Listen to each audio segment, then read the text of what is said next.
আসসালামু আলাইকুম। কয়েকদিন আগের ওয়েদারটা এত প্রচণ্ড গরম ছিল, সবাই এত হাঁসফাঁস করছিলাম। আর এই গরমে পথচারীদেরকে একটু স্বস্তি দেওয়ার জন্য একটা উদ্যোগ নিয়েছিলেন আমাদের departmental head doctor Hafiza Sultana ma'am. যেহেতু কয়েকদিন আগে ঈদ গিয়েছে, সেই জন্য ম্যাম আমাদেরকে ডেকে বললেন, তোমাদেরকে আমি ঈদের সালামি দিব, কিন্তু সেটা দিয়ে অবশ্যই তোমাদের একটা ভালো কাজ করতে হবে। আর কাজটা হচ্ছে 100 বোতল পানি কেনা লাগবে, পাশাপাশি 100 প্যাকেট স্যালাইন নিতে হবে। আর ডিপার্টমেন্টের 26 জন সদস্য মিলে এই কাজটা করতে হবে।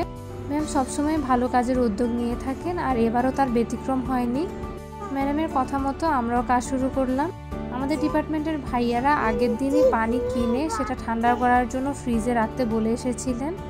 যেদিন আমরা এই পানি বিতরণ করব, সেদিনের ওয়েদারটা কিন্তু সবচেয়ে বেশি গরম ছিল, 43 ডিগ্রি সেলসিয়াস ছিল।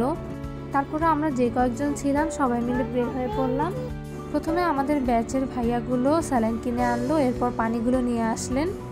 তারপর শুরু হলো পানি আর স্যালাইন বিতরণ কাজ। আমাদের খুব ভালো লাগছিল, আমরা ভালো একটা কাজ করতে পারছিলাম। সেই জন্য কাজটা আমরা করলেও আর্থিক সহযোগিতা কিন্তু দিয়েছেন আমাদের শ্রদ্ধেয় ম্যাডাম। সবাই মিলে অনেক আনন্দ করে আমরা পানি বিতরণ করছিলাম। আর এটা ভাল লাগছিল যে মানুষগুলো ছিল রাস্তায়, সবাই এত এক্সাইটেড হয়ে পানি আর স্যালাইন নিতে আসছিল। আসলে একজন তৃষ্ণার্ত মানুষকে পানি খেতে দেওয়া এটা কিন্তু অনেক বেশি সওয়াবের কাজ। এই কাজটার ভিডিও করার একটা মাত্র উদ্দেশ্য, সেটা হচ্ছে আপনারা সবাই যাতে উৎসাহিত হয়ে এরকম ভালো কাজগুলো করেন।